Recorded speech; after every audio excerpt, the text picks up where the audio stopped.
So I'm going to switch over to the other side. I'm going the Zoom way. Let us do it YFM style.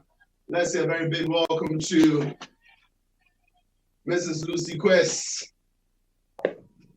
Hi. I hope you can hear me and see me okay. Yeah, we can hear you loud and clear. Hi. Hello and good morning to everyone who's joining us, and thank you for having me. Good morning, Lucy. We hope you had a wonderful night. Yes, a good night's rest. Thank you very much, and I hope you had a good rest too. I did. You are looking good. Thank you for deciding to spend time with us this morning. Thank you. So before we get straight into the interview, yesterday, Lucy and I had a conversation on Zoom, and I expressed my gratitude for getting a book, especially a signed book from her, through Emma, my boss. And so I felt like, before we get straight into the talk today, it's just nice I reciprocate such a kind gesture from a great personality. So, Lucy, if you can see what I'm holding. Oh, wow. Thank you. You're too kind. Thank you. I can see it. You're too kind. Thank you, thank you, thank you. When you came, you mentioned that communication was a bit of a challenge for you, of course. Before you got in, you didn't speak any local dialect? Yeah, that's the case. That's what I was saying. So you asked a specific question about culture shock. And yes. For me, it was about being in a hurry to adapt and fit in. And so I really set about learning language really, really quickly. That was my highest priority. So I could play. Yes, I really, really loved to play as a child.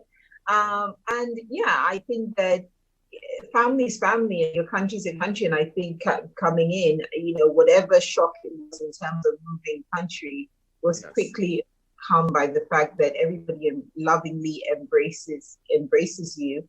And I felt the need to also connect. So it wasn't so much a challenge that I got stuck in my mind as a memory. What stuck in my mind more was the fact that it was during the hunger, the 83 hunger in Ghana. And that was where the real conflict was. It wasn't so much the family, but more that the country as a whole was going through a very difficult time. And the unavailability of food was more than a culture shock. It was a life shock. Yeah. I mean, these were the challenges you faced. Obviously, I mean, you had a very good and normal time in London. When you came out here, when you stayed here while growing up, what were some of the pastime memories you had of London? I mean, things that you really missed about London. I mean, you experienced one or two things here, you're like, nah, they don't do this in London. I mean, I want to go back to London. Yeah, it's interesting. I don't think, look, Ghana was tough at the time. And I say to, I say to most of our young people now that, look, the vast majority of the people we call young today had not been born, right? So this is an alien concept to them. It was a tough time. I think for me, I was very wedded to the fact that Ghana was a great place. It was, my parents had always instilled in us, the back home mentality, how it was the best place. I love the fact that it was always sunny. I love the fact that I was always surrounded by people who care. But the little things you miss, but you kind of translate. So, for instance, when I was in the UK as a child, I loved going to the park. I loved just taking off, with my brother and going to play in the park, which we don't have so much in Accra yet. We're getting there. But you know what we used to do? We were living in Odoko, and oh my goodness, we were an entourage with my cousin, siblings of a similar age, and we would just take off. You're walking, next thing you know, you're not in official town, you're in different places, you're playing with different kids. So it was it's not the same as going to a park, except but in our own way, it was okay to connect in a neighborly neighborhood, suburb, whatever you want to call it, kind of way. So you kind of try, I miss things like the park. we weren't that big on fast food, but yes, occasionally my parents did allow us to have, fast food, and we didn't have any of those kinds of fast food in Ghana at the time. There's little things, little child comforts that you kind of get used to. But I think because my parents had always focused on being adaptable, you translate, you figure out something else, some other way to make life work. But I think, I was in Ghana for years, and when it gets really, really hard, then you start to think, maybe I could be somewhere else and it not be as hard. But you take the rough with the smooth, basically, is what I say. You adapt to the environment you're in. Did you ever get to the point where you called your parents and said, I want to go back to London? Was that was that at one time? No, we all moved. So everybody was here, you see. So it's not like they sent me, we were all here. So it was a conversation we had many times as a family of wanting. It came up, it would come up depending on what's going on, and we'd talk about it collectively as a family. But because it was a collective thing and we were all here, and because my parents are very committed in some ways to the idea that being in Ghana was good for us, we kind of embraced being there. But I'm sure in their own way they had their own difficulties, own difficulties that as parents you kind of just carry on and try to do the best by the kid, even though you have yourself. So, do you remember your first day at school in Ghana? Oh my goodness. No, I don't remember the first day at school, but I remember the early experience of being at school in Ghana. So when I came to Ghana, I joined a school at Atiko Junction called Happy Home Academy. Yes, I know the school. It's still there. It's still there. I think it's still there. It's still there. When I checked. Back then, it was like seen as, at least in our neighborhood, grand, but yeah, it's still there. But I remember coming in and, by this time, people were beyond halfway through primary school. They'd formed their friendships. So I think school was where it was a bit harder to adapt, right? Because people had formed their friendships, break time, they would go into their groups. It's not personal. It's not like because they go into their group, they don't like you. It's just they don't know you. Yes. And I did feel a bit alone in those early months. And I remember going home to my mom and complaining, and you speak like a child. So my translation of the child is, the kids don't like me and they don't play with me. So I was just complaining. And my mom just looked me straight in the eye and said, Lucy, life is what you make it. So I understood, look, you need to go out there and find ways to connect. Don't come home and complain every day. Go and make life what you want it to be. And I think after that, I never complained about the kids at school again. But it was initially a lonely existence being new in the school. So is it right if we say that the lifestyle you were introduced to in Ghana, the lifestyle hacks that you had to pick up in order to fill the void, built you into who you are today? I think all experiences shape us.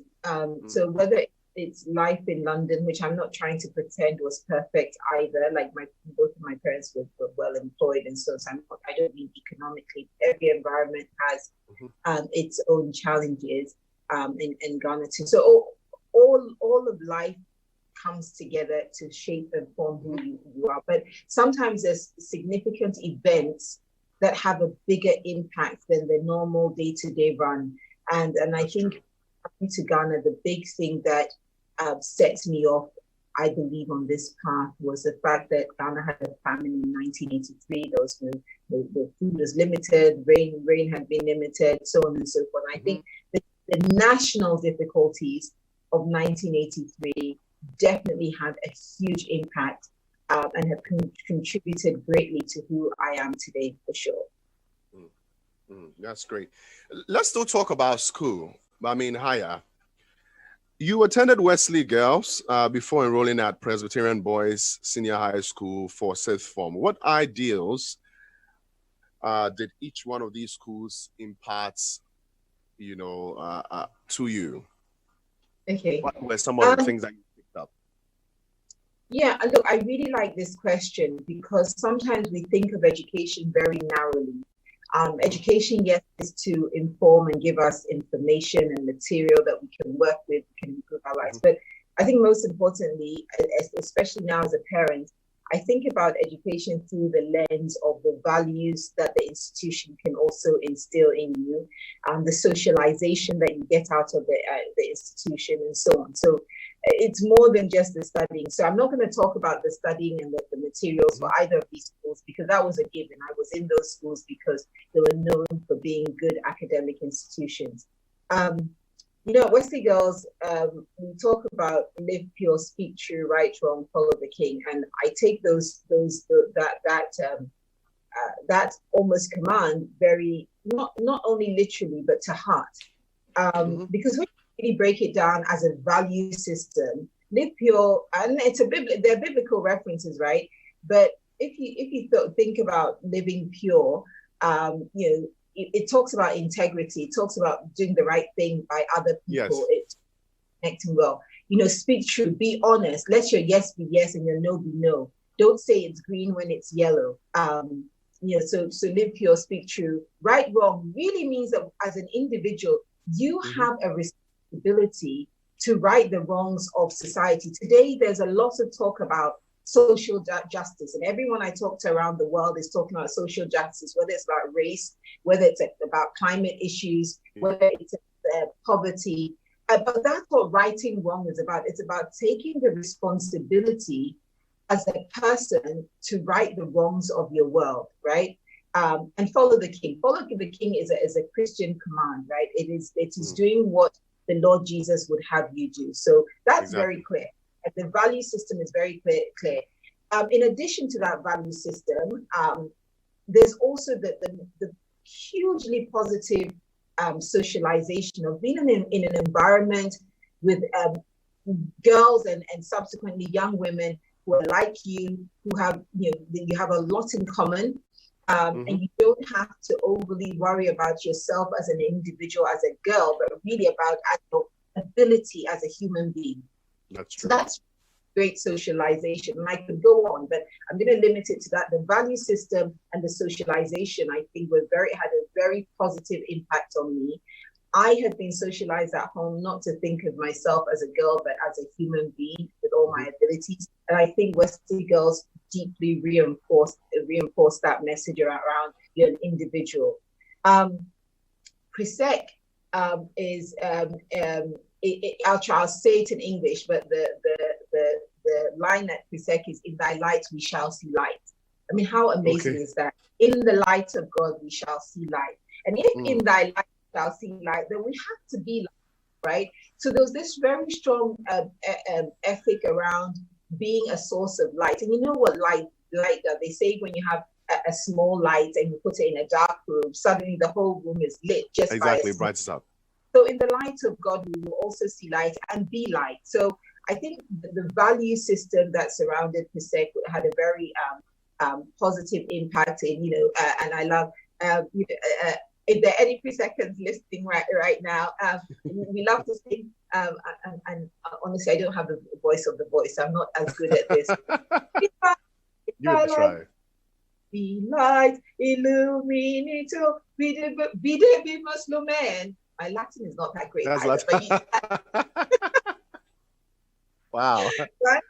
But you know, so the value system, and you know, it's a very driven school around academics. But when you shift it now to the social context, it was the first time in many years as a young person transitioning into adulthood that I was in a mixed environment. So you learn other social skills, you learn to hold your own, you learn, I guess, some of the future real life experiences that you're going to have because you're in a mixed environment. And again, you get to prepare yourself and flex your social muscles in this environment.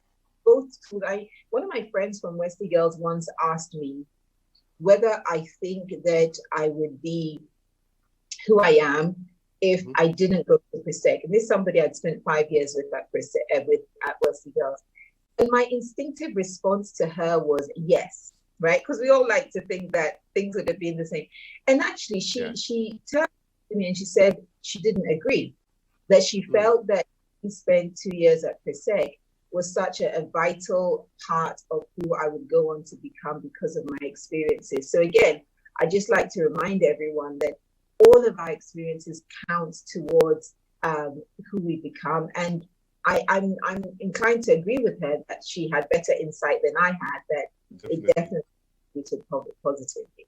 Wow, that's a good experience to share. I mean, usually people would share personal thoughts on how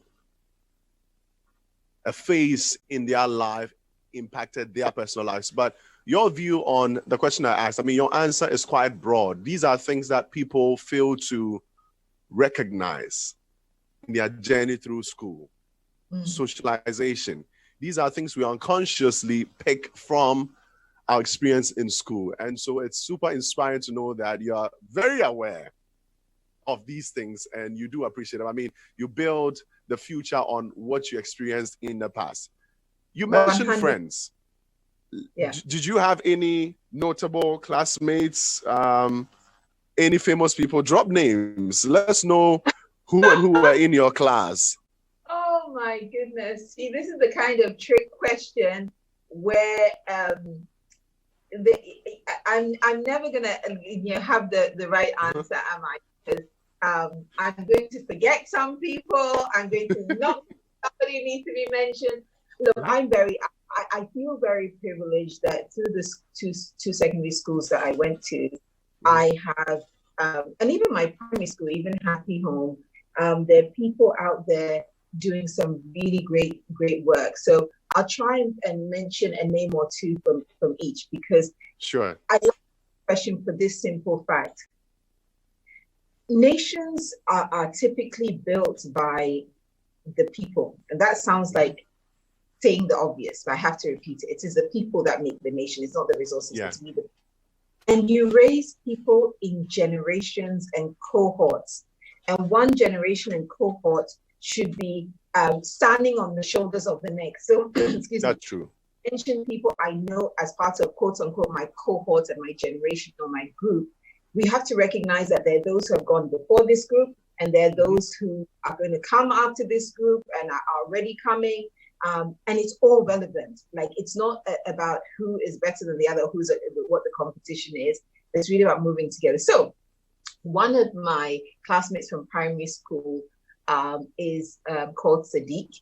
And Sadiq is actually, he's an ICGC pastor of his own church in the US. Oh, right? Wow. Some people I know turn around and say, "Oh, Pastor Shadrach," and I smile. I don't, not Shadrach, Sadiq. And I don't say to them, "Oh, we were in primary school together." We're walking down the road in Punish. But he's an amazing Sadiq author, and I think it's amazing to see, someone that you walk the streets or come to be a strong man. When I think of Wesley Girls, look, again, those are 5 long years, so you get to know so many people. The Eastern Regional lead of public health, Dr. Nana Brichum, my classmate from Wesley Girls, right? And I just admire the work leading in the region. And she's been in public health, for many years. And she's been such a great source of even education to people like me. You go to her and you say, what's going on? What should I be reading into? Of course, and right now, during this pandemic, our public health doctors are right at the forefront of leading this. And I feel very honored that I have a classmate like her who knows exactly not only what's going on, but she's actually driving and being part of the solution to a great challenge, privilege, and honor to me. I think about, so I'm trying to give you one each, so I'm not biased. Yeah, sure. No, it's fine. And then Prisek, you had one of my classmates on very recently, Patricia, the CEO of again, my class from Prisek. So I mix it up. There's a man and there are women, and there's one. If I had to give you the whole list, we'd be here all morning. That it's a cohort of people that really move things forward, and they're all driving the agenda in their own amazing ways. It makes a positive impact on the country. I tell you what, One thing I know they are currently doing too is they are also in conversations right now and are mentioning you. They are proud of you as well. Thank you. Thank you.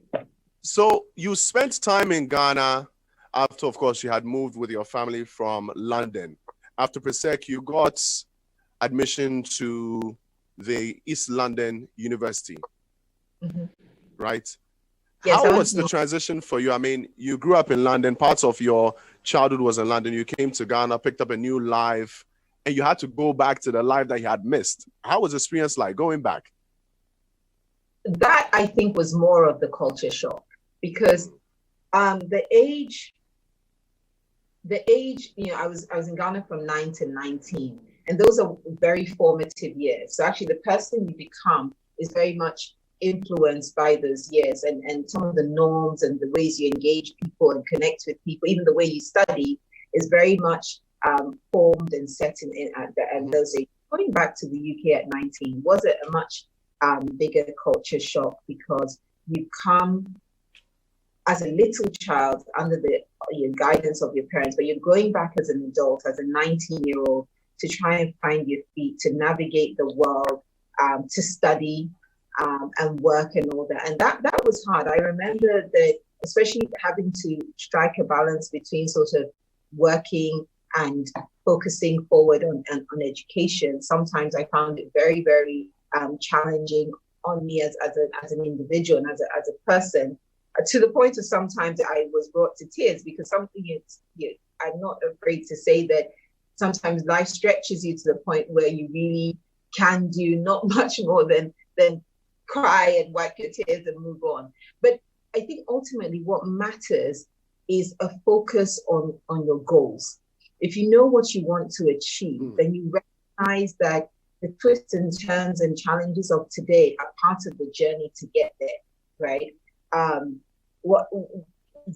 thing is, so then you start to focus on, what can I do, or what are the levers I have that can help me get through this. And for me, one of the really helpful things was reconnecting with some of my friends from Ghana who had also moved, so that you had people who understood you, who were going through a similar experience of transition, that you could talk to, you could connect with, you could socialize with and hang out with. I was also fortunate that I had family in the UK, so I could go to family and seek guidance.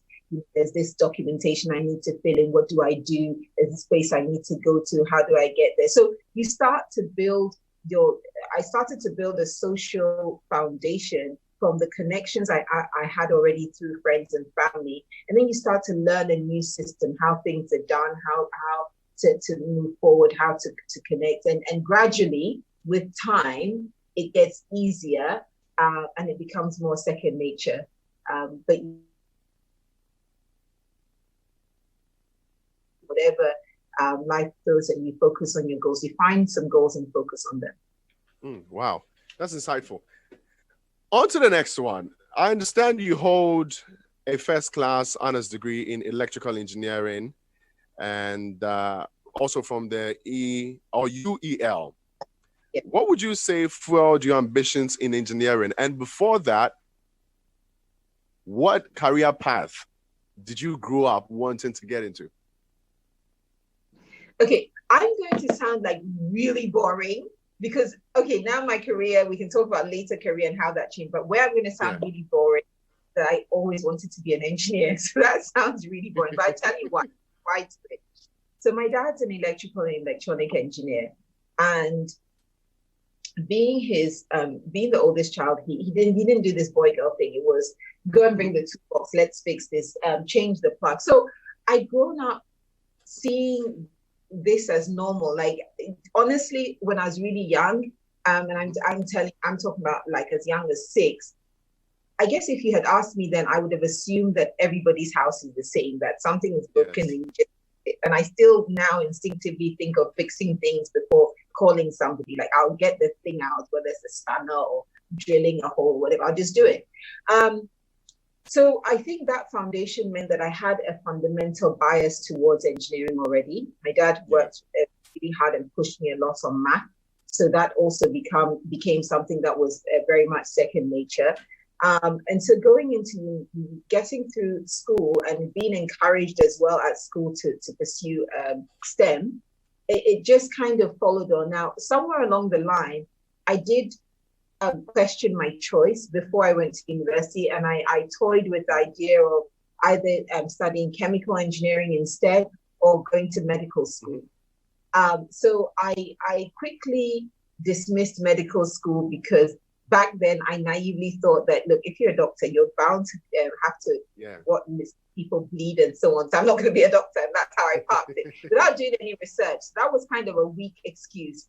And then with chemical engineering, it just so happened that when I went to the UK and I was at UEL, and at the time I was also working at Ford didn't really need chemical engineers. They needed electrical and mechanical and computer scientists. So invariably, it all meant that all roads ended up leading back to my original plan of becoming an electronic engineer. So that's a bit about career choice. The bit around a first class, look, I've always been very competitive academically.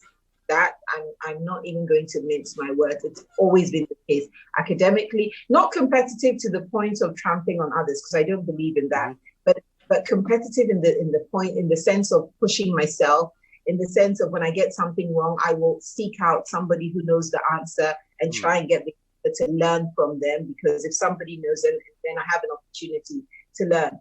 But my biggest inspiration that defined the goal of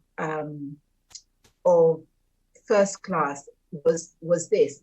I had a friend from school, from Wesley Girls, and when we were in school, we weren't particularly close. She was a year behind me. We weren't that close in secondary school, but then she was very close to somebody I became extremely close friends with from Presec. So that's how I got to know the girl who was my junior, how I got to know her better. And I remember, her father has passed away now, but I remember her father was in the UK at the time. We were young students. He was unwell. He knew us as, girls in Ghana. So we're going to visit him. And as you do, you advise them. And I remember him asking each of us what we were doing with our life. What are you up to now? And when I told him what I was doing, and at the time I was in university, and when I told him, what I was studying, where I was and everything, he looked me very straight in the eye and he said to me, you have to get a first class. That was just his instruction to me. Now, I don't know why. Of course, he knew I was competitive, that I did well in school, but maybe as a grown-up, he also recognized that it was going to be challenging, but he needed to remind me that there had to be a goal in sight. Look, I'm grateful because those words kept playing in the back of my head that you're supposed to get a first class. Even when I had to stay up all night to do the assignment, I'm thinking, no, why you're doing this? So again, I really do not for any moment take for granted the people who come along your path. And sometimes it's just one sentence. That's one powerful sentence that's going to take you places. Or sometimes you have a long relationship with them. Ultimately, it all counts to getting you to where you need to be. Wow, insightful. So let me find out from you. While you were in school studying engineering, I mean, back then the notion was courses like that aren't really for women. Excuse my language. Did you have any other female course mates, or you were the only lady in there? So in my class, there were three of us, three women. Okay. Yeah, so the three of us, one obviously me from Ghana, one from Sri Lanka, and the other one from Jamaica. And that's really it in my entire class. So no, you don't have to apologize. It's still the case that we do have low female participation in STEM fields, even though it's improved. It's improved, whether it's STEM or higher education, it's improving from when I was in school, but we're still not there. We still have a journey ahead of us. Wow. After that, you did engineering, electronic engineering, came out with first class and honors. Why did you decide to switch to business school to do your master's? Let me understand the motive behind that. Okay. So to explain part of that motive, let me rewind to 93. Remember how I said the experience of a struggling Ghana had greatly influenced me? Yes. One of the things that in my little child's mind, I had figured, but I didn't have the right language for, was that somehow I have to be part of the solution. I was convinced that, you could make decisions and choices that would help some of these things go away. Now I know it's not that simple, but of course, there is still an element to it. And that's how that seed was sown. I didn't have that seed before, at least I don't recall. And by the time I was more like 16, 17, still in Ghana, it had translated in my mind to the notion of leading business. And I had this of leading a company that would do different things. Again, I didn't have the word. So don't get me wrong. When I was 16, 17, I wasn't using the words like CEO. I was just thinking of leading something and being a decision maker, making things better. So by the time I decided to go to business school, I'd been working in engineering for a while. So, actually practicing, I was a product designer, manufacturing engineer, setting up production lines, various aspects of engineering that were relevant to the automotive industry I practiced. But I realized that to lead the business, not just do the engineering and design products, but to lead the business. To lead the engineering business. To lead a company. So the whole business, I had major gaps in my knowledge, right? So as a young engineer, I didn't know how the finances worked or how the books were kept. I didn't know how you actually understand what the customer wants. The market people come and tell us that this is the car that customers will buy and we'll go and design it. But I actually don't know how they were having those conversations and telling us what the customer wanted. I didn't know how you price the product. Basically, all I knew was engineering. Okay. So I realized that I wanted to close the gaps I had between engineering and the rest of the business, right? And bear in mind that as part of my work as an engineer post graduation, I had taken a professionalization route in engineering. So I'd become a chartered member of the Institute of Engineering, which is like the way the accountants will take their chartered exams and so on. There was a professional engineering. So I'd done that. So I felt that, okay, if I've gone down the professional engineering route, I don't also need a master's, because a professional route really proves that you're a professional, right? You don't need a master, you're a professional. But I have all these other gaps that are wide open that I could either, and the way I rationalize it now, this is my engineering way of thinking coming to bear, I could either spend the next few years getting different jobs in the company, learning, going to work in marketing, to work in. That's one route. You can do that, and it's a legitimate route.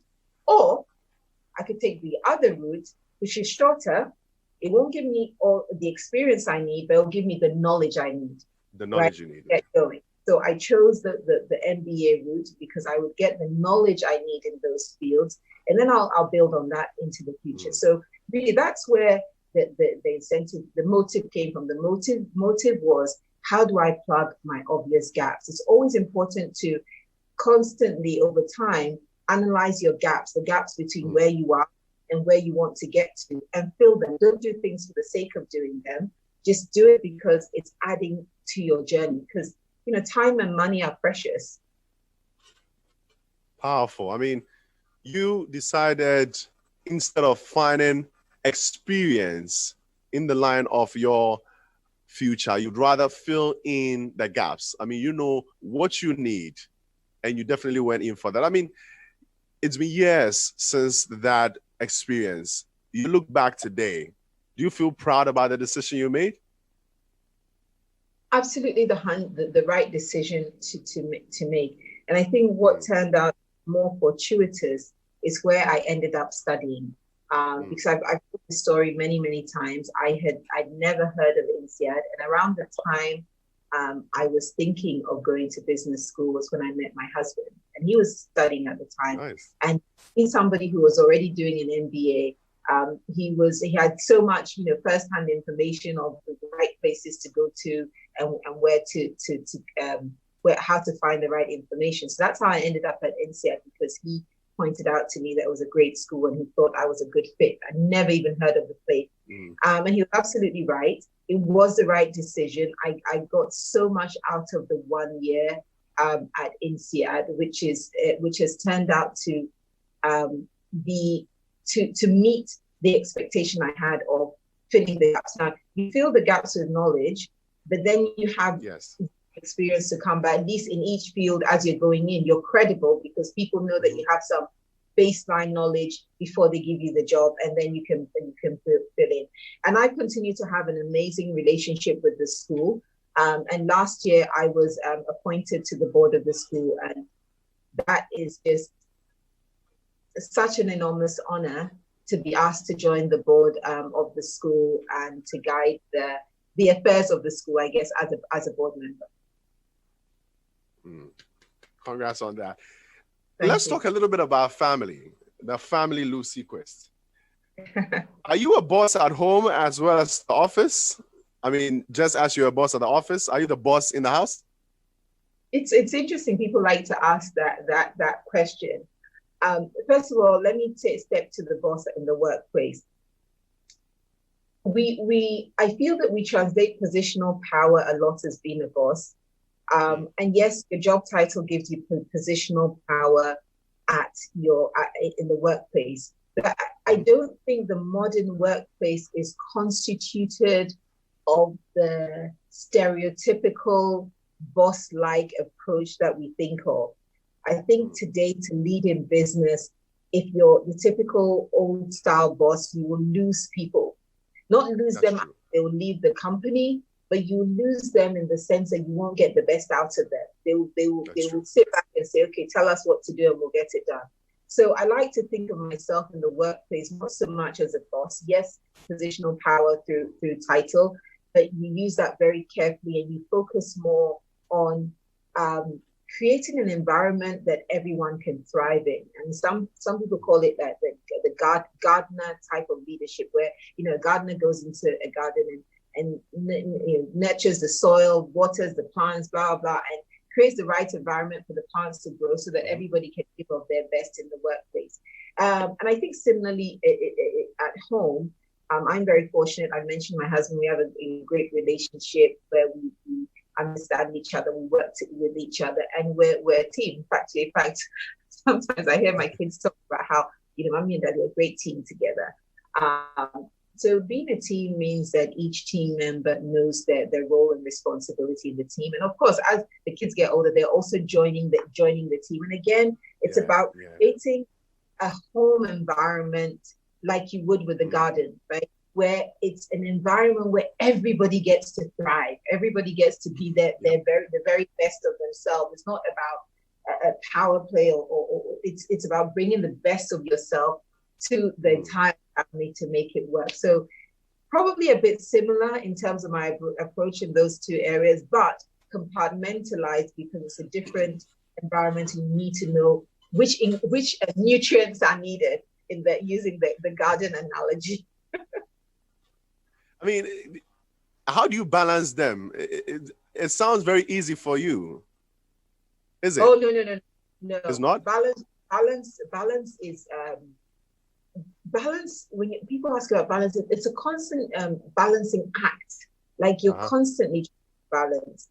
Look, I like structure, I like routines, but life is real. So you have structures and you have routines, but it doesn't always 100% play out the way you expect. I think now that my children are older, they're all teenagers, the balancing act is a little easier because there are things that they can do for themselves that they don't need you to do for them. But when they were younger, it was actually much harder. And especially during this lockdown, I really empathize with parents of very young children. It's hard for all of us and having to juggle and not having support beyond us. But it's even harder for people or parents of younger children where you have to do a lot more. So for me, balance also means that over the years, I've been very open to help and support. And I don't even mean just, paid help, but where my mother, my sister, family member, my mother-in-law is willing to step in and help, especially when they were younger, I always say, thank you. I don't feel the need to be possessive about the entire space. I do try to focus on the priority activities that I need to get done. Like, you can't leave the raising of your children to someone else and let's hope that by some magic they'll be raised. So it's about accepting help, recognizing where you're having struggles, recognizing where things are going well, and constantly creating that balance. But as much as possible, having an order in which you do things. If you have to that order, be flexible, be kind to yourself to adjust. I know that life is real. We're all on a journey, just trying to get through it and make the best impact possible as we try to get through it. Well said. You're welcome to my active mug of tea. I like herbal. This is a herbal tea. I like herbal tea a lot. Okay. It's good. It's good for our health, especially in these times. I need to get some through the camera to you. Just teleport some to me in the studio. Lucy, let me find out from you. How important is family time for you? I mean, you've told us how the family system works at home, how you're able to bring the concept of work, I mean, how you manage your work to managing your home. How important is family time for you? Family time is extremely important. It's your family is where you kind of recharge your batteries, whether it's your nuclear family or your extended family. But most of us, we spend most of our time outside of work with our nuclear family. So family time is a really, really important. Such a great source of recharging, connecting, building energy, and just having a place you call home, people to connect with. I wish I spent a lot more family time, so I'm not going to pretend that it's all perfect and it's always enough family time. I'd love to have a whole lot more, but we all have things we need to do. And sometimes work can make it almost impossible to have good quality family time always or consistently. So I always like to remind myself and reset. I love it when I can be off work completely, so I can focus a bit there, or when we can go places together, or just be in the same location. So it's the volume, the amount of family time varies, but I always try to bring myself back to it. It's a priority, so let's make time for it. Let's make time to connect. Let's make time to talk. And sometimes it doesn't have to be a big deal. It's sitting together, having that meal, and not rushing off after that meal to respond to the email, but sitting there and having a chat. Right. And the chat can go in any direction. You don't have to premeditate the chat. That's a great thing about family time. Just talking. And you can't program them. You can't program it. You just relax and have a chat and just, so what do you think about this? And it's amazing. Excuse me. The things you can learn as well in family time.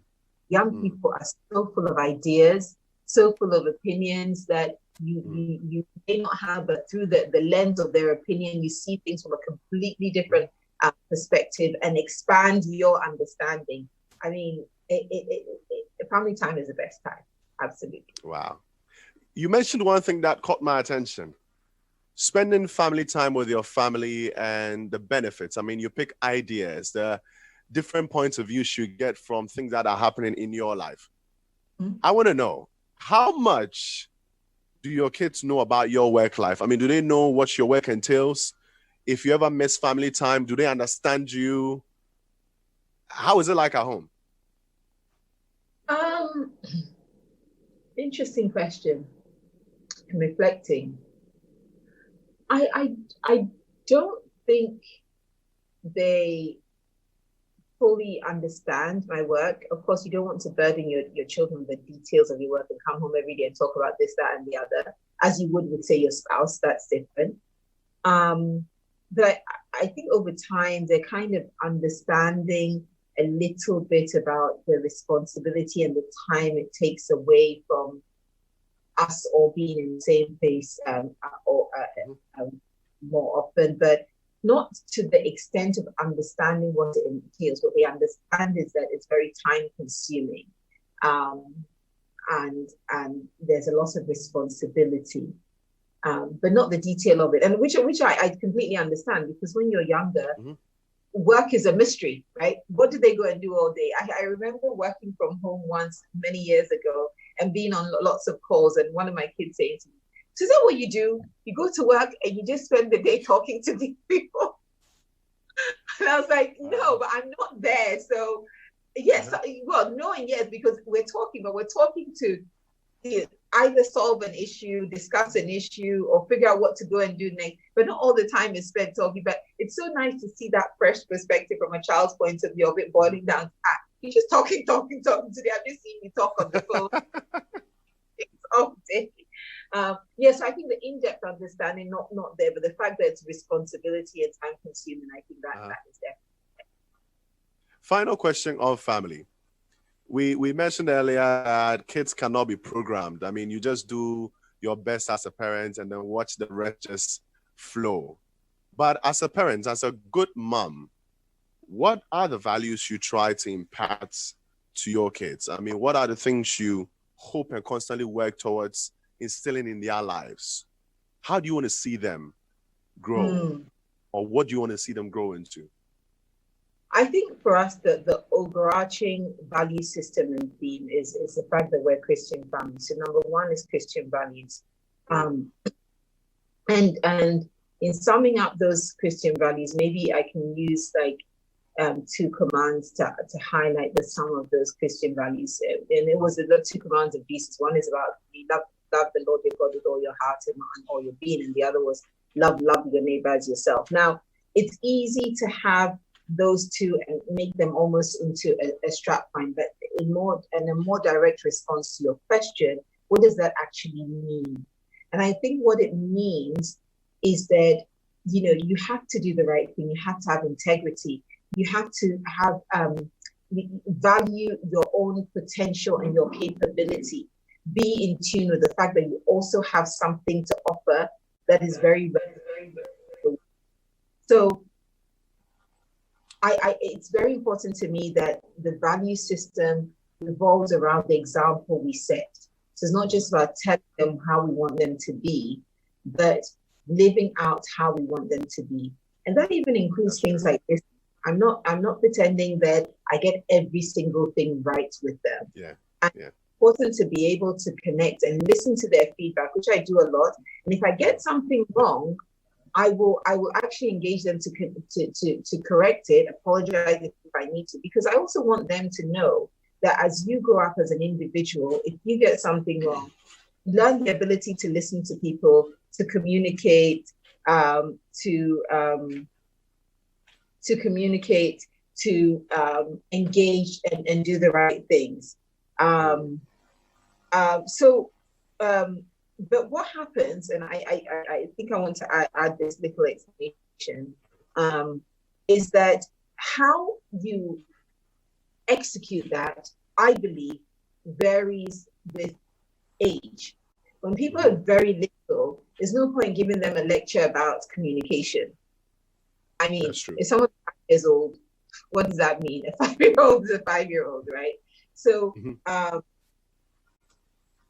so for instance, when they were really little, and because one of the things I wanted them to be able to do was communicate and present themselves, we used to have this exercise we do on a Friday. So the Friday is just us sitting there, and we'd have presentation, and each one had to get up, stand in front of us. This is only like a couple of minutes.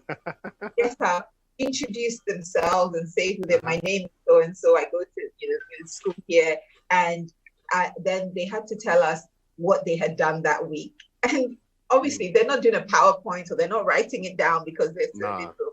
But they're just that opportunity to stand up in front of your family and say, "This is who I am." Starts to build in you the notion that I can go out there and talk to people more broadly. So that's a simplified example of the way you do it with a very young child. Whereas when they're older, I remember being older and having conversations around if something went wrong in school, and the focus being on the integrity, how that behavior. So if someone cheated on a test, the conversation we would have is not so much about the fact that the person cheated, but it's the value system that demonstrated and why it was wrong. Cheating is wrong. That's very true.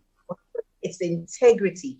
The lack of integrity is the message I want them to get from our conversation. Again, this question ties in very nicely with your point about family time. because a lot of this can't be prescriptive like we're in a classroom. It's not classroom student relationship where you come with the formula and you show them the formula. It's an ongoing conversation and discussion around sharing those values, but also using real life experiences that you're all going through to live the examples and demonstrate and show them. So it's a journey and it's a process, and you evolve with it. Honestly, if I'm to give you marks for this answer, I would have given you 130%. That's a good job. Shouts going out to Lukman Evergreen Mumin.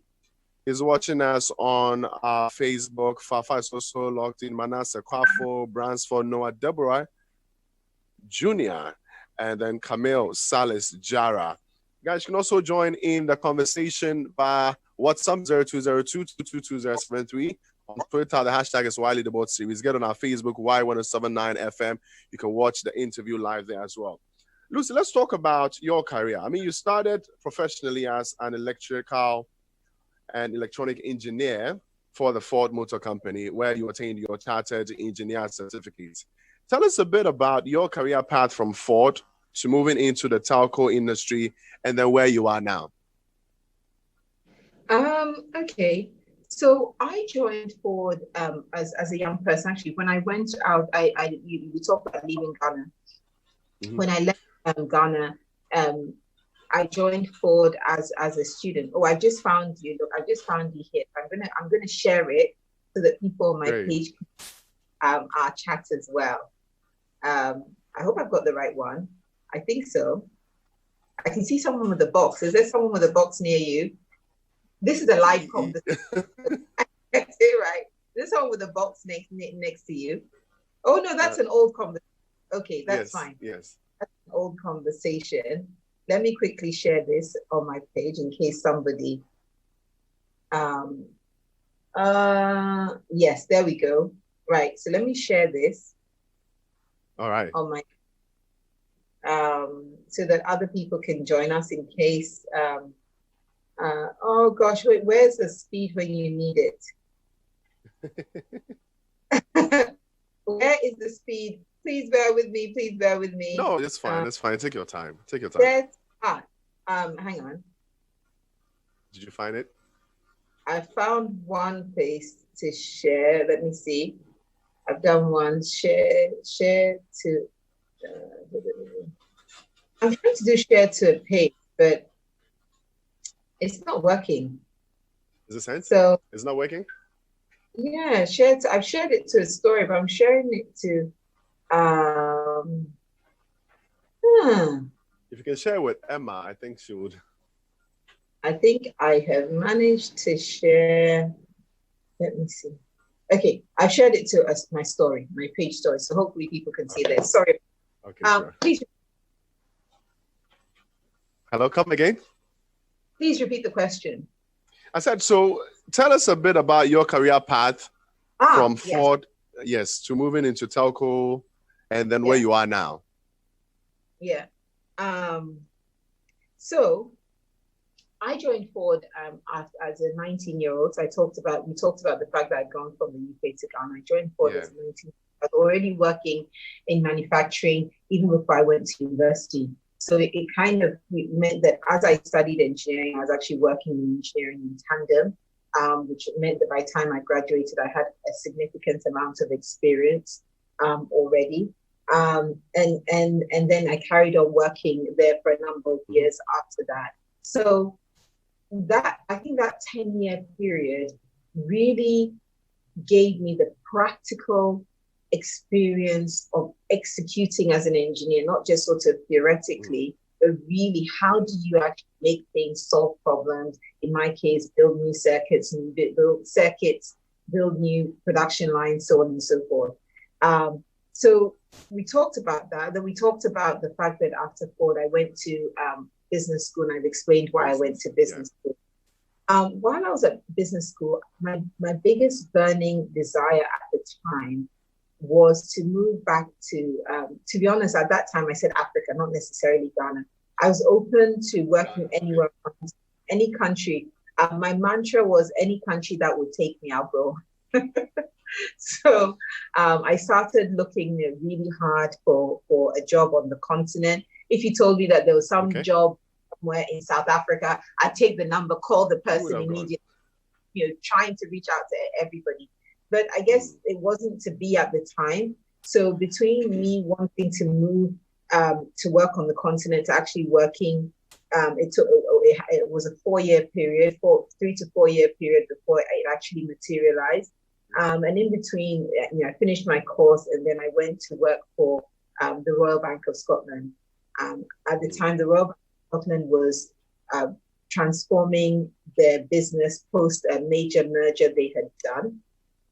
And then later, we transitioned into being part of the acquisition team, because then they bought another bank and we had to merge business. So it was really bringing some of that business acumen and engineering problem solving together to work at the Royal Bank of Scotland. So I did that for a couple of years, and then I got this great opportunity to join the telecoms industry on the continent. So it took a bit of a leap, because when you're making any major change, and remember by this time I'm not making excuse me the change as an individual. We talked about many changes going on as a person, but suddenly you're doing this later in life as a family. It's a big decision, a big choice to make. But by God's grace, it's worked out well. I came to work on the continent. I think telecoms was a great fit for me. So I had no experience in telecoms, even though she says it's a great fit. But I had studied electrical and electronic engineering. And interestingly, in my final year, when we had to kind of choose an area of focus, I had focused in what back then we called communications, which really turned out to be telecommunications. So you learn about transmission, you learn about wide area networks, things that are relevant to the telecom industry. I had learned about, and of course I'd done all this in business, so it was a good fit in terms of my background, even though I had no experience. And I was just grateful to have the opportunity to step into an industry that was relevant to the continent, but also give the opportunity to be on the continent. And my first role in telecoms was in business development. So I was actually supporting that company in driving their business across the continent, different countries, which meant that I also got the opportunity to use my French speaking skills. I love French as a language. It's one of the things I learned later. I learned French much later. By the time I learned French, I had learned English, La, and Tree. So then I added French. I think it was fair to add another one later, like focus on that. But that was also relevant to the job, because the company had business in both Anglophone and Francophone African countries. So it meant that when I went into a market, I could engage and connect with the staff and customers. So I've had many roles in telecoms, whether it's around business development, leading enterprise business, chief marketing officer. It's just been a number of roles in telecoms, which I felt that gave me the opportunity to fully solve the previous problem I said I have, right?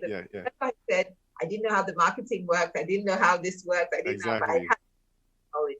So working in telecoms the way I did meant that I managed to gain the practical experience, the experiential, to build on the foundation of the knowledge that I acquired in my MBA. So very fortuitous.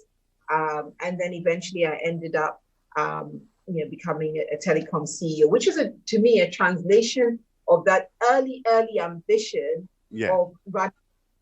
Of course, by this time I had developed better language as an adult, and I knew what I actually meant to a CEO. But back as a child, I didn't know. And then you start to build, communicate with your management, with your leaders, to say, this is where I want my career to go.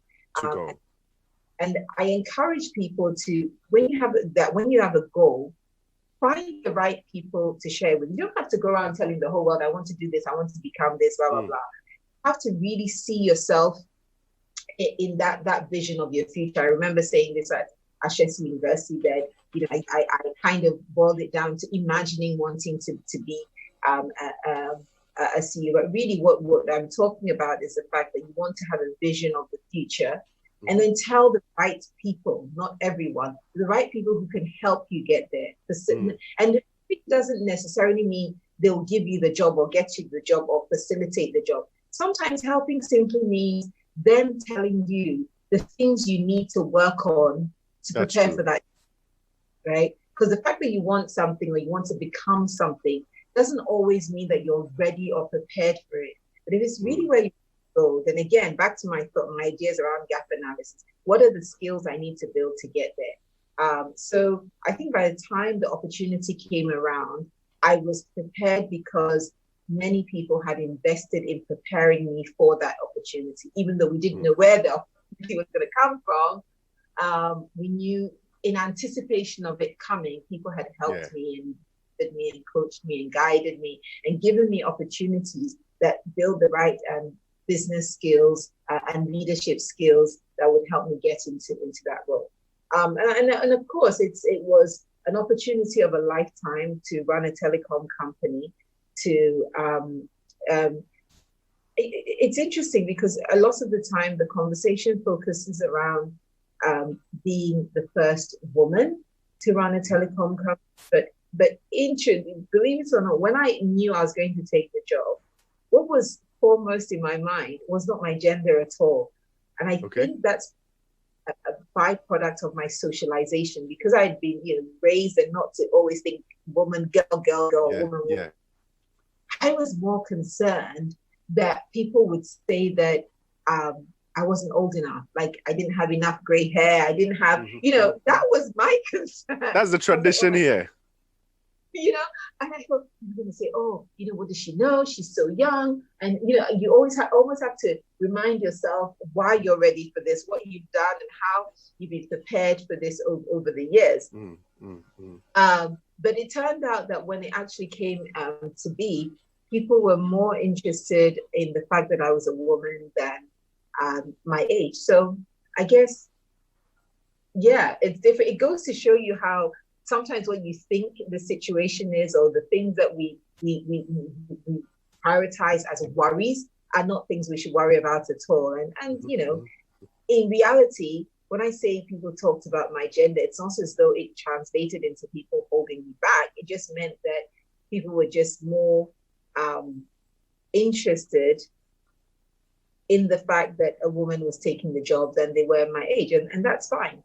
And we had a really good three and a half years there, and we drove the business, and many people have experienced business for themselves. So I won't go on about that. But since then, I think there have been a number of other things that I've had the opportunity to be part of. Everybody knows about me in football, so we don't. Yes, we're going to get to that in a bit. And I work in financial services, so that's kind of the run through of the career as you asked for. Wow. One thing I picked from all these experiences you're sharing with us today is the fact that as a human being, as an individual, you don't cease learning new things. Do not hesitate to apply what you need to make yourself a better version of yourself. And when that change comes in, do not say no to the change that comes from your environment. So, when you study new things, you might be moved into new fields where your capabilities might be needed. You don't say no. You move with it. If you need more in order to fit well and be extra capable where you are, you learn it too. I really love that, I should say. Thank you. Now, along the way, let me just touch on telco once again. You mentioned that you were the first CEO, lady CEO, woman CEO, female CEO of a telco company here. And it's in your Instagram bio. That's how proud you are of it. Aside that, what were the other things, or what were some of your proudest achievements throughout your career in Ghana? As the telco CEO, you working in the financial, industry, all that. What were some of the other proudest moments? Wow. I think one of my proudest moments was when I worked for one of the previous companies, and we actually built I led a project where we built connectivity. So as a project lead, we worked closely with the engineering team to build fiber connectivity between Ghana, Togo, and Burkina Faso, which was, I guess, a great feat for us as a company, because it meant that suddenly these three countries could connect directly via fiber. Now, this involved, of course, engaging their ministries. So you don't connect your fiber to another country without going to speak to their ministry of communication and their minister and their regulator and so on. So the background to that was me going to Ouagadougou to meet the right people, speaking to people in Togo and so on. So the fact that we could work across countries in a very sort of Pan-African way in two languages, because our team spoke English and their team spoke French, finding the right resources to make sure that the work could go on, and they could even do things like translating the specifications that they were working. They're working because Anglophone countries tend to use more British specs in engineering, and Francophone countries tend to use more French in engineering, and they're not exactly the same. So there's always that work of and connecting as teams. So I think that I was very proud that this connectivity was actually a really big deal for the region. So what else is a moment? I think the other things that come to mind is not so much the moments, but more the number of people that I have worked with, I had the privilege of working with, who have gone on to do some really, really amazing things in their careers and in their own rights. I think that definitely is something I'm very proud of. I'm very proud that we managed to grow together and to build our careers, so that the time that we had together wasn't the beginning and wasn't the end and the be all, but was just the beginning of more things to come in the future. I think I'm most proud of that, the fact that through working together, we all get to grow. Along the way, you founded Quist Blue Diamond. What I want to find out is how unique were the solutions it sought to offer back then? I mean, I learned it was aimed at plugging a particular hole in the system. I want to find out which gap that initiative was meant to fill, and what were the things it was set out to offer service-wise. Yeah. So our primary objective was, creating a marketplace where people could really sell their products, which we started actually in 2018, early 2018. We went live in 2019 last year. And in terms of running a business, of course, it was an early stage business. It is an early stage business. And also, it's an early stage business. We're growing it. And I think the fact that we were able to create the product, which was mainly our marketplace, Q-Shop online, all locally. I'm really, really proud and emphatic when we use our own skills and know-how to create locally. I think it's really important that we create opportunities for our own local people to create and use their ingenuity. So for me, that's a source of pride. The other thing I'm really proud of is the fact that our focus is on locally produced goods. Now, I do have to add that because of the pandemic, we've had to put our operations on hold in that regard. But the specific hole that you're referring to that we're plugging is that when you have producers and consumers, right, you want to create efficient pathways to connecting them to matching their supply and their demand. And that's true.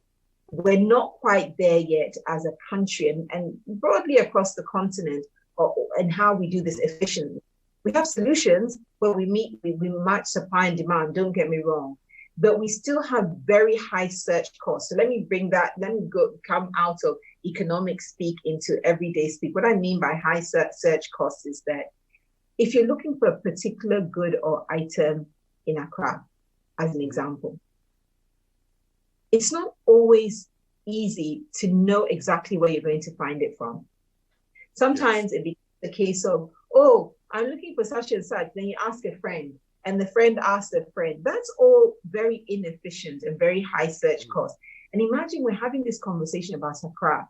What's happening in other areas, not even in the cities, in that town that is beyond Kumasi, in Sefwi, also in different places. So we have a lot of work to do across the country, and it still remains work to be done because our solution didn't cover everything. And as I said, we've had to put it on hold due to the pandemic, that we need to address. How do we reduce search costs? How do we make the need to find goods and services, how do we fulfill the need for goods and services more efficiently than we currently do? And efficiency obviously not only creates value, but it gives people time back that they can be spending doing other things. So there are all kinds of, drivers to the need of efficiently matching supply and demand. And that was the whole we were focused on plugging. Wow, that's a good one. You also co-founded Fresh Pay in the Democratic Republic of Congo, right? Yeah, with a couple of friends, yes. Great. How has that initiative impacted on the e-payment system across the geographic locations it's been used in? I mean, where it's being used, how has the impact been? I have to admit that I'm not involved in it from a sort of day-to-day. Because I know that as a country, their financial, their digital payments like we do in Ghana are not as mature, right? So, they're probably where we were a few years ago with mobile money and things like that, where the payments are relatively limited and the usage is limited. But look, I think what they're doing well is focusing on being positioned for when the market truly picks up. And it's an important point to share because I think sometimes business opportunity is about positioning. It's about being prepared for when things do pick up. And in their case, they're very much focused on creating the matching system that works between various operators and banks. So I think once the market starts to pick up, I think that things will go very, very well for them. There are examples across the continent where this sort of solution has worked very well. And sometimes we have to try different solutions to eventually find the ones that will really work in a particular market. Sounds good. Now, in addition to your advocacy for technology or technological innovation, you're a firm believer in empowering young girls to cultivate an interest in STEM. I mean, science, technology, engineering, and math, especially whilst in education. Tell us a bit about how you arrived at this point and some of the things that you're doing currently or you've done to make this happen. Look, I think we are a country and continent in transition. Mm-hmm. We have a lot of outstanding problems to solve. And I recognize that just copying and pasting solutions doesn't work because, occasionally it works, but in general, it doesn't work because it misses the understanding of the context, right? So to give a concrete example, we just talked about mobile payments. Mobile money, as we know it, is an African invention, right? Yes. And it was an African response to customer behavior. For people who may not be as familiar, the genesis is the fact that in countries like Ghana and a few other countries, people were using airtime as a proxy for cash, right? That's so true. Send them credits, as we call it, and then they go to the vendor and exchange the credit for money by doing credit transfer and pay a margin, usually a high margin of like 10% at least. And so that's how the product innovation came about. And the rest, there's a lot that goes into making a product successful, but that's where the insight came from and drove it. So why do I use this example? This is a very, very specific solution to our needs on the continent, right? Which has now gone on and influenced the rest of the world as far as payments are concerned. So I know that we need to find very contextual solutions to some of our challenges. And a STEM background, science, technology, engineering, and mathematics, typically gives you many of the tools you need to solve problems. Now, let me add a caveat here, because I hear this from people all the time. I'm not saying other careers and other professions are not important. So let me put that on the table. But every career and every profession and every approach to working plays a specific role. And we have a very big gap when it comes to science, technology, engineering, and mathematics. So one is the gap. Two is the fact that, of course, those are the fields in which I work professionally. So, of course, I have a natural bias in terms of understanding. I can't read the law to you. I'm not a lawyer, so I don't know. I don't pretend to know. So we recognize that we have problems to solve, and we recognize that actually, whether you're talking about industrialization, whatever it is we need to do in the quantum future, whatever we need to do, or the development that we see in other parts of the world and we call them developed, is predicated on a foundation of science, technology, and engineering and mathematics. Whether it's better healthcare, whether it's better education solutions, whether it's about building infrastructure, whatever it is built on STEM. So that's why we need more young people in general to go into STEM fields. Now, the educationists who are listening to me probably have better figures than I do. But I do know that in Ghana, the percentage of young people who graduate in STEM fields, if I'm not mistaken, every year is, I think it's less than 10%. It's a small percentage. And the number of girls in that percentage is even lower. Even lower. So if you look at the entire population of young people, we need to encourage more of them if we're going to solve our problems, right? Let's recognize it. The goal is we need to solve problems. And in that, we can't leave the girls behind. So I advocate for young people in general to participate more in STEM because we need more problem solvers. And I advocate for girls because women, girls, female, we're part of the population. We can't be left out of solving our problems, right? So we need to participate as well, and we need to be encouraged to be in there. So we're half the population. If it's only a tiny percentage of us are in STEM fields to influence the conversation that's being had or the solutions that are being thought of, then that perspective will be completely missed in creating solutions, right? Wow. And I give you a really simple example. When I worked in the automotive industry, my company went to great lengths, right, to keep us female engineers in engineering. Like they really created a supportive environment. And one of the insights they had was that for most families, at least in their environment, when a car was being purchased, even though a lot of the time, the person who made the payments for the car was typically maybe the husband, the person who typically decided which car to buy was actually the wife. Yes. Because most of the time, it's the wife who spends a lot of her time in the car, whether it's taking the kids places, various errands she had to run. So if she didn't like your car, then the family won't buy your car. That's true. Which means that going back to your design phase, if you do not have people in your teams who understand the perspective of the woman who's going to be the decision maker in the purchase of your car, then you're not going to design a product that your ultimate customer really wants. So you see where the insight comes into it. So there's so few women in the organization that they had to work really hard to keep us there, to keep us engaged there. So we would stay and we would influence the designs that came out.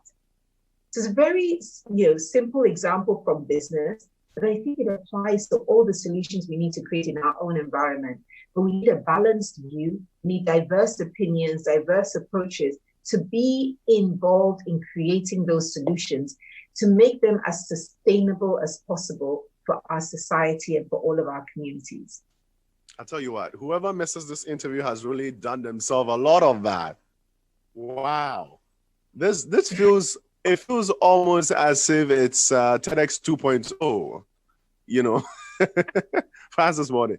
Moving on, you once told BBC's Women of Africa that your aim isn't about a single trailblazing woman, but rather a highway of women doing what they need to get done. How instructive is this for the successful woman leader or women leaders? Yeah, look, when I said that on the BBC interview, I meant every word of it. The thing about it is that, and I talk about it in a different way in my book, that it's good to celebrate the individual's success, but the success of the individual is not enough. We're on a continent of 1.2 billion people. Yeah. If we're still at a stage where we can still count the number of women who have done this and the number of people who have done that, and then we have a big problem, because it means that we're still at that stage of growth where we haven't hit a critical mass for these things to become normal. So that's true. Look, I applaud everyone who is blazing a trail, creating a new path for us. I really genuinely applaud them. But I think our ultimate goal has to be that you don't remain, quote unquote, the special one, and rather whatever you did becomes the norm, that we get past that and actually build on to the next stage and the next stage and the next stage. That's why I talked about a highway. What I would love rather is for it to be so normal, there's not even a conversation piece. Oh, so-and-so became the CEO of this, or so-and-so became the boss of this. And it's like, oh, okay, congratulations, applause. But we're not like, oh my goodness, how did that happen? That's what I meant by that. By creating a highway of successful people, and the example you use, women, then that highway becomes it has a multiplier effect. It becomes that we have so many leaders that people can turn to, that people can seek guidance from, who can help us make the right decisions, who can bring their experience to play. It means we're making progress. A highway of successful women means that we're making progress. Now, look, the journey, I think I've tried to elaborate a little bit, is not easy, but it's not easy because it's not uneasy because you're a woman. It's not uneasy because you're Ghanaian. It's not uneasy because you're African. It's uneasy because trying to achieve anything in life is challenging. That's true. Like anything you want to do in life has challenge. Yes, in some context, some challenges may play up more than others. I get all of that.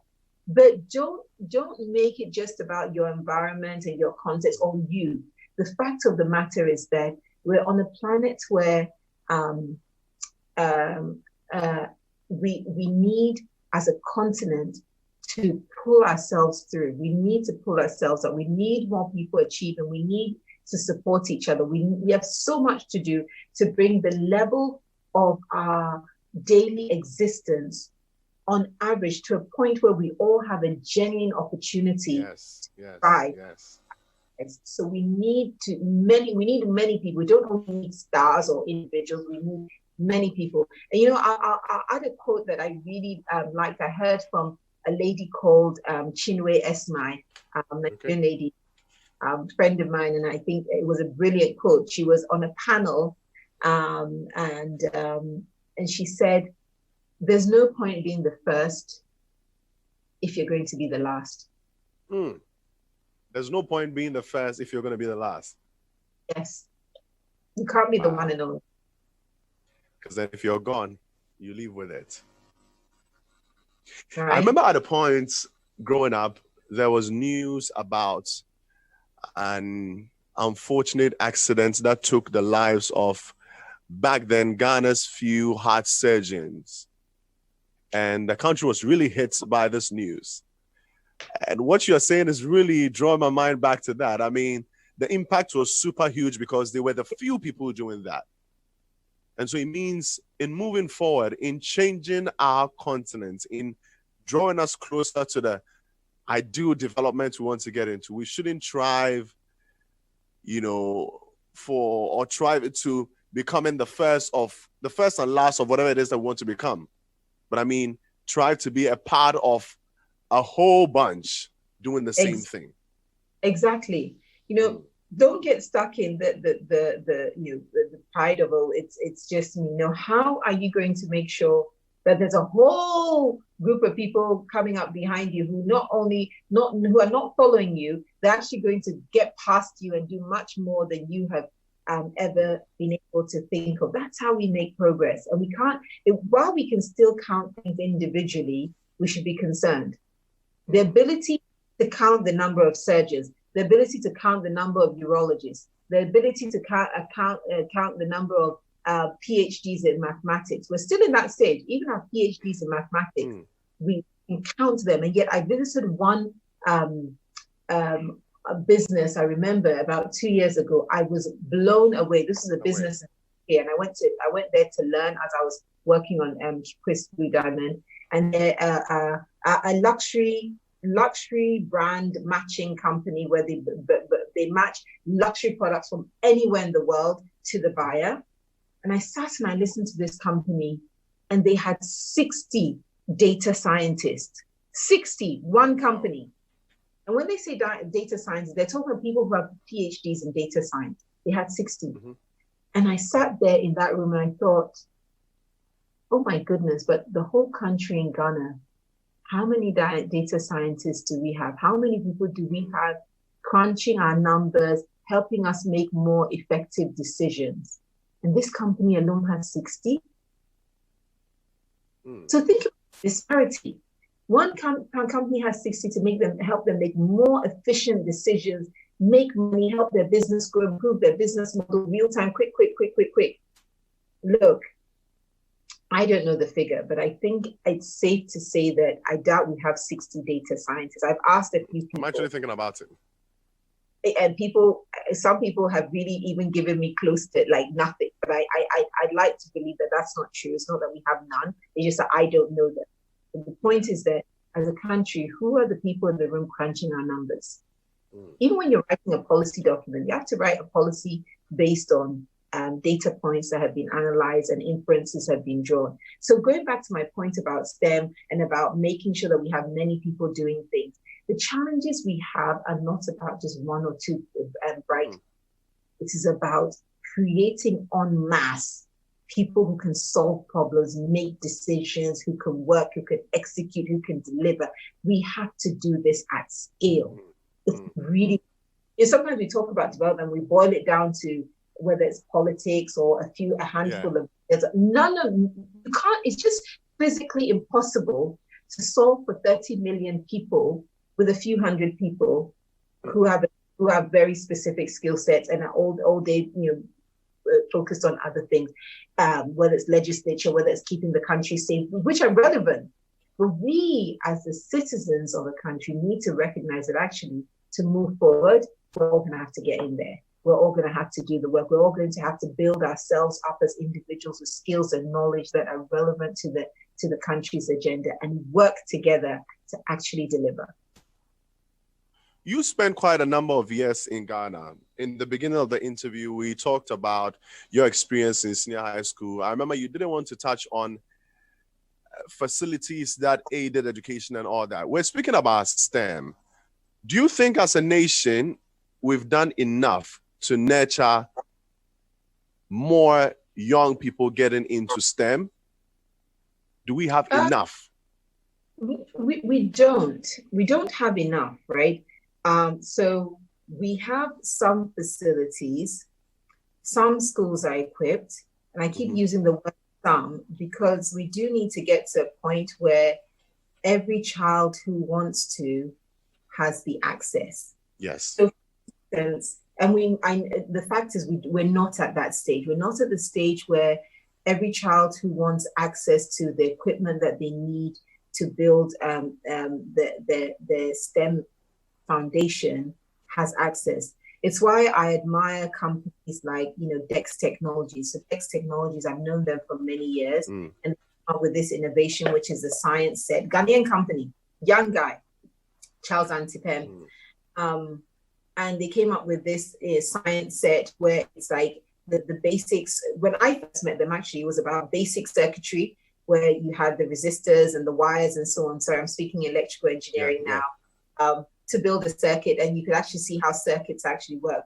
They've evolved now, and now I know they have kits that even include building robots at home, right? So what they're doing is trying to democratize access to STEM education, because one of the founders, his experience was growing up as a child. He didn't always have access to these materials. So we do have work to do. One of my key drivers in going to PRESEC at the time was that PRESEC had huge new investment and had built a state-of-the-art science facilities. So I knew that going there as a sixth former, I would have access to the labs that I needed, whether it's in physics, whether it's in chemistry, whatever I was doing. But it has to be that it's not only a few or some children who have access to these things. We need to be able to provide across the country, which means that there are a number of things which we don't have to elaborate on this in this conversation. There's so many things have to be brought to bear to make sure that we provide access across the country, just because we believe that a great foundation is the right of every child in our country. Wow. Because of time constraints, let's just move it real quick. Let's talk about your book. I'm now going to talk to the Lucy Quist, the author. Super interested in that. Hey, the book just had to come in there. So I have one, but I would need another one that is specially signed for my library, because it's a book I'd like to pass on to my kids. I'd like to pass on to my guests. Whoever enters my library should read that book. Tell us briefly about the journey to writing The Bold New Normal. What led to the decision to write the book? And what is the quick story behind the book's title itself? So the story behind The Bold New Normal, for quite some time, I've told people how it was as a result of people reaching out to me. So when I first moved into CEO role in 2014, I had lots of people reaching out to me and connecting and wanting mentoring, guidance, and insights and thoughts. And because I didn't have the physical capacity to speak to everyone, I decided to use social media as a vehicle to connect. So that's how I started writing, is really through social media. And as I wrote and connected and people gave me feedback, my writing was really based on experience. So it wasn't just sort of, I have an idea, so I'll write about it. I would reflect on an experience and translate that into a lesson I learned out of it. And that's how we engaged in the conversation. And that was, that I started that end of 2014. So it was December 2014 when my Facebook page actually went up. And over the time, the writing back and forth, I learned that perhaps there was more people wanted to hear. But then I started getting people directly saying to me, you should write a book. We need to hear all of this in one place. Like, you need to write a book. Now, what's interesting is that I've subsequently gone back to some of my old notebooks and realized that prior to that, I'd written, because I like to write goals, and sometimes the goals will happen 10 years later, but it's okay, it's a goal. And then I come back and I find that it's happened, yay. And I'd written about wanting to write a book, but the early times that I'd written that I wanted to write a book, I had no idea what I wanted to write about. I just knew at the time that I wasn't keen on writing about myself. I wasn't really interested in a book that was about me. So I needed something else to write about. And of course, this came into being. In 2016, I was invited to do a TED talk, TEDx talk. And I thought, okay, this is TEDx. This is a big platform. This is TEDx Houston, which is based in London. This is 18 minutes to tell the world what you're really, really thinking, what's really on your mind. And I dug really deep. And I focused on my true passion, which is about creating a prosperous Africa. And it took us going back and forth, and in terms of thinking of the content. And then we came up with the title, The New Normal. And then as we went through the prep and so on, it became obvious that what I was anticipating was something more bold than just a new normal. And so that's how the bold came to it. So I landed on The Bold New Normal, and that was the title of my TEDx talk in 2016. So at this stage, I still didn't have a book. In fact, I didn't write the book until 2018. So the book itself the writing process was 2 years later. and the launch wasn't until 2019. So why do I share this kind of slightly long-winded journey? Well, not long-winded in terms of my delivery, but long-winded in terms of the years it took. Because it's a process. We have to develop the muscle on our continent that says that things take time, things require effort. Delivery of what we want to be could take us 10 years, it could take longer to get there. But let's invest the time and effort it takes to actually get there, because that's what the continent needs from us. So that's how the book came into being. Great.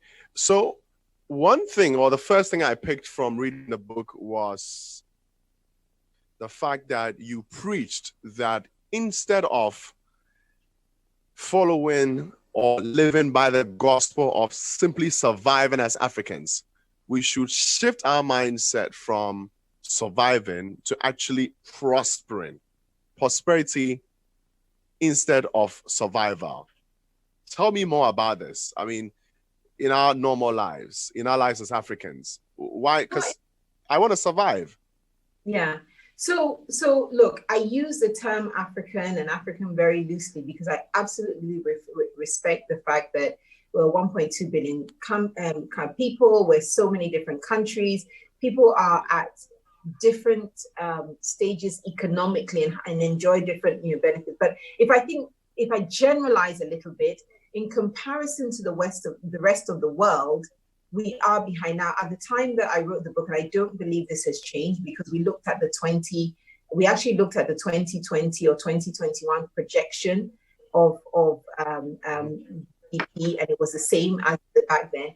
If I'm not mistaken, Africa is about 14% of the world's population, and yet our GDP contribution is valued at, I think it's 3.2 or 3.5%. I capture it in the book. So think about it. There are 14% of you sharing a little over 3% of the pie of the economic. So if we're sharing equally, it means that 14% of you, and you see my STEM always comes to, now I've moved into math mode. I moved from engineer to mathematics.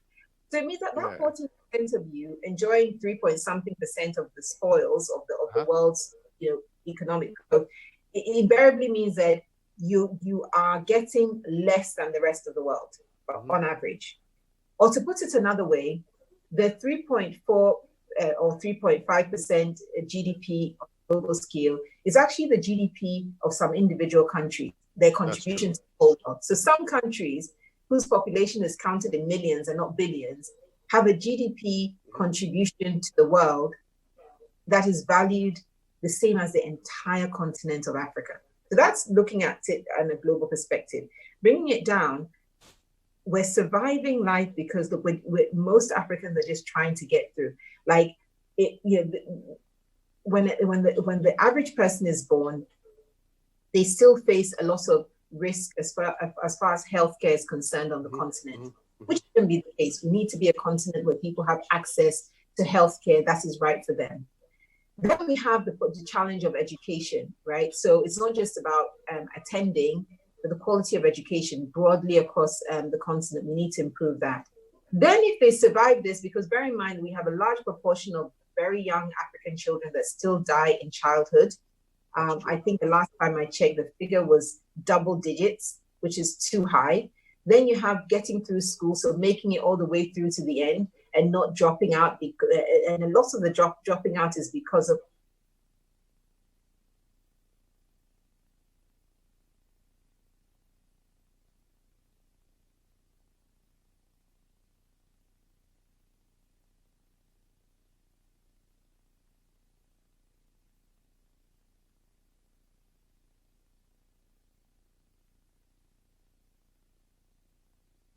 one had a goal to become a professional.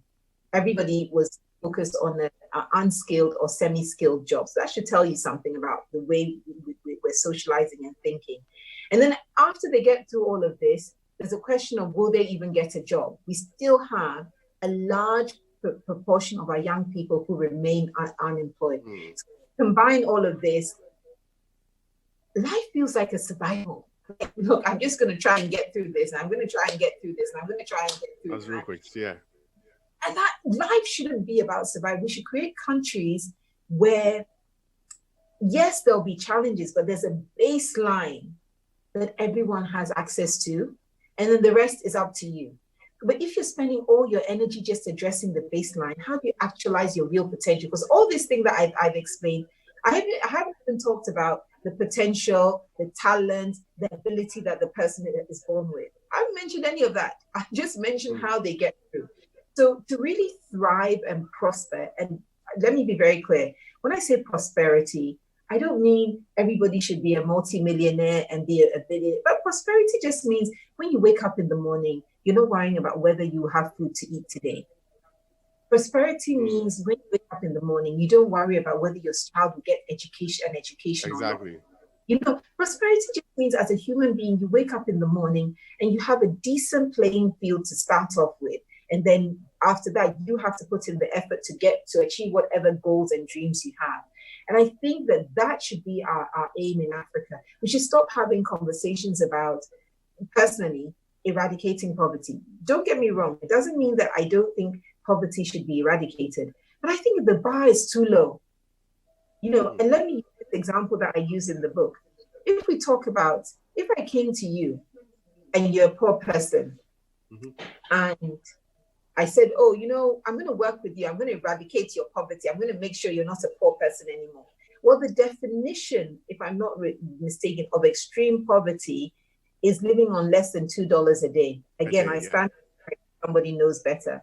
So technically, it means if I come to you and I say that I'm going to help you and make sure that you have access to $2.5 a day, I've technically eradicated your poverty. Out of poverty. I have. But the question is, if you're living on $2.5 a day, which many people are, by the way, are you thriving?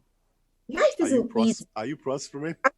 Life isn't easy with 2.5 a day. It's still not easy, but technically you won't be counted as extreme poor, right? So that's my point, that the point at which you eradicate poverty and the point at which people thrive and prosper, there's a huge gap. And I would prefer that our focus is on letting people thrive and prosper, not just passing the bar of poverty, because that is still too low. We are, human beings on the planet who deserve self-actualization like any other human being on the planet, and we are goal. I think at this point, this is where we gave you the standing ovation. That's a good job on that. We don't have much time. I'll try and then squeeze in these few questions. By the way, how do people get the book? I urge people out there to go and get The Bold New Normal by Lucy Quist. Where can they buy it here in Ghana? Okay, so we have it at video bookstores, but also the easiest way to get it anywhere in Ghana, and in fact, anywhere on the continent of Africa, is to go to www.booknook, booknook.store. Booknook.store stocks the book and delivers anywhere you are, anywhere. So you don't have to go searching, and so just go to the website, place your order, and they typically deliver within 24 hours. Let's run through these next set of questions real quick. Let's talk about football. You were appointed by FIFA as the vice president on the normalization committee. After Anas's, expose, how impactful has the work of the committee been on Ghanaian football, and what key lessons did you take away from that appointment and working briefly with the committee? So look, I'm not going to delve into the background to the committee or the detail of the work that we did, because we now have a new leadership team at the GFA, and I think that they started off doing a great job, and I applaud them for that. I'd like to focus more on lessons learned. I think one of the things we have to recognize collectively is that when something goes very wrong, and it becomes such an issue as this became on the international stage, it hurts the entire country, because ultimately the image and the brand of a country has to be true to what happens, but we have to know that what happens is good for the image. So that was a very unfortunate thing. Let me start off there saying it was unfortunate that we found ourselves in this position. I think as a committee, look, we were initially mandated to work for 3 months, then it got extended to 6 months, and then 9 months, and then ended up being a full year. So I worked through the first 2 mandates. I think it was a great learning opportunity for me personally. It was a privilege to work with a group of people. So you have the 4 of us working very closely, and then you have the broader football fraternity. I learned a lot from the 4 people that I worked with very closely.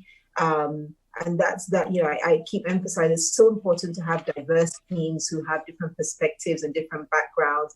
You have a footballer, you have an acclaimed business person, you have an experienced lawyer. You learn things you don't know. But also the wider football fraternity, working with everybody collectively, helped me understand a lot about how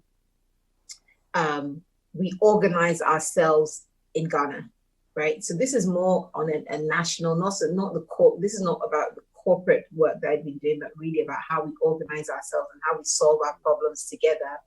And I'd like to think that the contributions I made in terms of the work around restructuring our business model, and ensuring that we did it as a collective. So I don't know whether you recall, but the work done around the business model, whether it was around refereeing, whether it was around marketing and so on, was done through committees rather than sitting in a room and just locking ourselves into creating all the ideas. And I think I'd like to hope that people walk away with the understanding that we need to learn to work in teams and value each other's experiences and backgrounds to create the best things we need for our country. So for me, it was indeed a great privilege that I treasure, and I will always treasure the privilege of having the opportunity to lead in that way. Great. So we mentioned earlier that our listeners could join in the conversation. Because of time, we can't really ask all the questions that we have in here, but one of them has something to do with what you just spoke about. So let me just go straight into this. From Osman Abubakar inside Cantonment. And it says, Madam Lucy, I've read the Bold New Normal, and I totally love it. In 2019, you resigned from being the Normalization Committee VP. You mentioned your reason was as a result of a personal issue. Did you give up trying to fix the problems for which you were appointed? Were the issues beyond you? 2 questions. No, and I think that the interpretation of leaving is probably misunderstood. So I mentioned the mandate, I mentioned the extension of the mandate, I mentioned that the focus on the business model, which I led and we got done. In fact, we handed over to the incoming team the summary, which is actually the size of a book of the work that we did on that. And in the same month, I left, and the personal reason was that I was starting a new job in London. So it was simply that, and I left in May, and in a month I had to start my new job. So It wasn't really about the committee or the work we were doing. It was about having to start a new job in another country. Maybe if the new job was going to be based here, I could have tried to travel, but it was physically impossible to start a new job where I work now in London, and at the same time be meaningfully contribute to the committee. And I think it was important to show respect to my colleagues and make sure that I was upfront about it. Great. So for the records, and if I'm not mistaken, you didn't quit the job because the work was over you. You quit because you were done with what you were mandated to do and you had to take on another challenge. Yeah, I know that the committee went on to do more work, but I think in terms of the contribution around business models, remember my background is corporate, that contribution I'd worked really hard with the team to deliver on, and I make it materialize into information that we could go on to share. But yes, it was about a new opportunity. And for those who were there, I came back and I was part of the Congress. So there was nothing that went on untoward. In October, I joined them for the Congress where we elected the new, well, I didn't elect, I wasn't voting, where the Congress elected president. Yes. Wow. Final one. What would you like your legacy to be if we're to tell your story? And what would you tell young people out there, especially women, struggling to identify their purpose in life? What advice do you have for them? You know, this question really makes me emotional. And most of the time, I trivialize, well, I don't trivialize it. I kind of lessen the burden of my response with the joke. The way I lessen the burden of the response is to tell people that, I'm pushing us because I want to be a happy old woman, that when I'm old, the young people of today will be the ones running the country. And I want to make sure that they're doing a good job so I have a good old age. You know, deep down within, the more explicit response is that I don't see why we as, Africans or brown-looking people shouldn't have the opportunities that the rest of the world or everybody else has.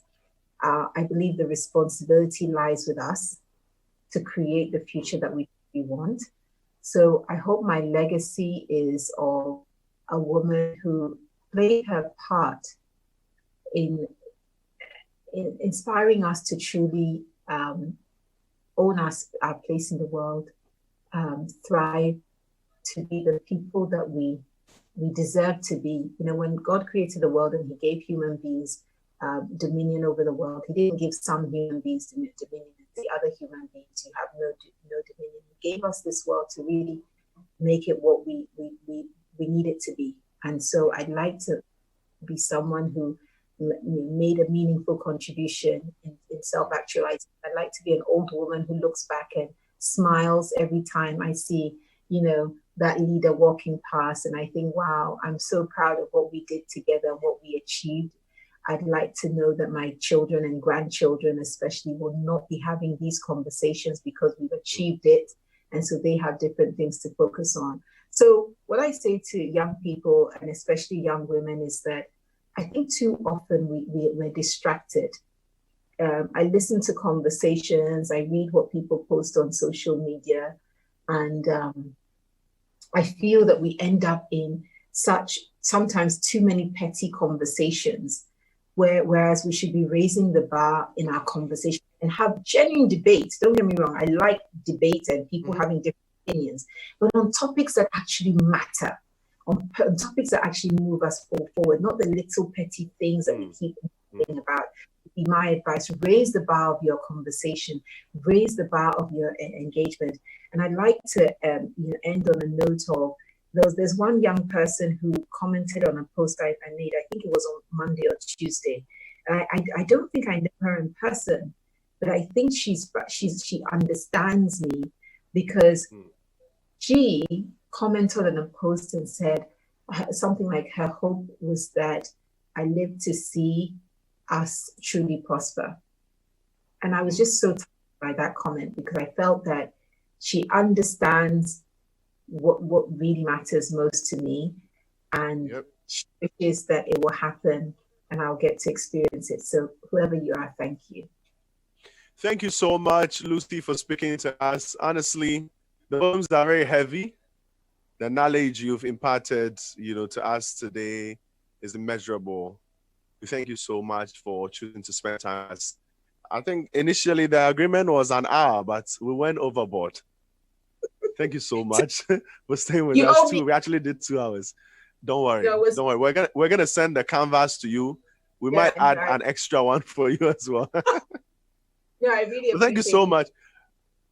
We're gonna wrap it up. So for our listeners, Lucy really loves music. A choice of music, beautiful, urban, what YFM loves. She loves all our new songs. She loves the songs from Kiddy, Kwame Eugene, all of them.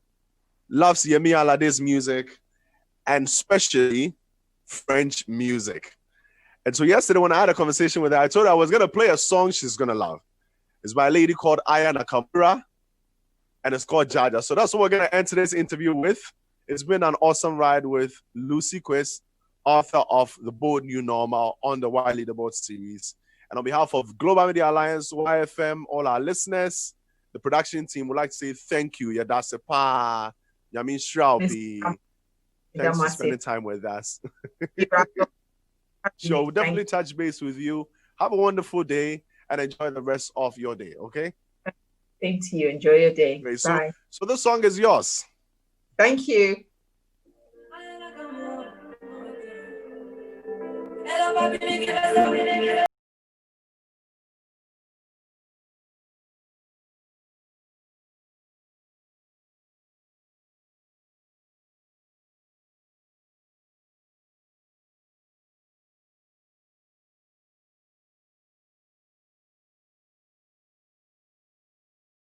YFM.